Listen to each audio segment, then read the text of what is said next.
তৃণমূল থেকে মুশকিলের জায়গা হচ্ছে যারা যারা যোগ্য তাদেরকে ঘর দিচ্ছে না, বহু জায়গায় কমপ্লেন পেয়েছে। যারা যোগ্য, যাদের বাড়ি, গরিব মানুষ যাদের বাড়ি ভেঙে পড়ে যাচ্ছে, যাদের ঘর পাওয়া দরকার তাদের ঘর দিচ্ছে না। ওদের কারা চেনা জানা রয়েছে, যারা ওদের চেনা জানা তাদেরকে ওরা ঘর দিচ্ছে, বার্ধক্য ভাতা দিচ্ছে, বিধবা ভাতা দিচ্ছে। যারা ওদের চেনা জানা নয়, যারা ওদের পান্তা ভাত খাওয়ায় না, তাদের কাছে কিচ্ছু দিচ্ছে না। এই পুরোটাই সরকার না পাল্টালে এই অন্যায়টা ক্রমাগত চলবে। যারা যোগ্য তারা পাবে না, না চাকরি পাবে, না আবাসের ঘর পাবে, না পায়খানা বাথরুমের কেন্দ্র সরকার থেকে টাকা পাঠাচ্ছে, কিচ্ছু পাওয়া যাচ্ছে না।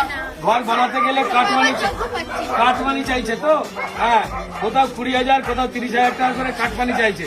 এই জঞ্জালগুলোকে না দূর করতে পারলে রাস্তাঘাট, পাঁক, ড্রেন, রাস্তার উপরে ভ্যাটের ময়লা, আমাদের বাচ্চাগুলো বড়রা অসুস্থ হচ্ছে।